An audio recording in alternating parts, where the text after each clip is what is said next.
കടലിലല്ലേ വന്നിരിക്കുന്നത്. അപ്പോ കടലിനെ നമ്മളതിനേക്കാളൊക്കെ കൂടുതൽ അറിയാവുന്ന ഒരു മനുഷ്യനും കൂടിയാണ് പ്രധാനമായിട്ട്. അറിയാലോ നമുക്ക് എല്ലാവർക്കും. ഞാൻ കടലിനെ കുറിച്ച് തന്നെ ഒരു പാട്ട് പാടാം. റെഡിയല്ലേ?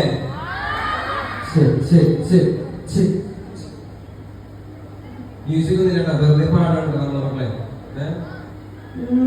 കടലമ്മ കരഞ്ഞല്ലേ പെട്ടത്, കണ്ണീരല്ലമ്മ വളലെ കട്ടത്, കരയില്ല കടലല്ലേ കണ്ടത്, കടലിന്റെ മക്കളാ കടലിന്റെ. കടലമ്മ കരഞ്ഞല്ലേ പെട്ടത്, കണ്ണീരല്ലമ്മ വളലെ കട്ടത്, കരയില്ല കടലല്ലേ കണ്ടത്, കടലിന്റെ മക്കളാ കടലിന്റെ. ഉപ്പുകാട്ടി മീനു മണക്കും നടുക്കടലിൽ കൊണ്ടാൽ കാറ്റുകൊണ്ട് ചോര മണക്കും. നാളെ കര കാണുമോ അതോ ഇരയാകുമോ? കടലിൽ വെള്ളത്തിൽ വരച്ചൊരു വരയാകുമോ? അന്നം തന്നെ ഉന്നം ബലവാൻ എവനോ അവൻ തന്നെ മന്നൻ ഇനി നായകനോ? ഉള്ളം കല്ലാക്കി വെള്ളത്തിൽ നാവികനോ? കട്ടുമരക്കാരനോ പെരുങ്കടക്കാരനോ? Thank you.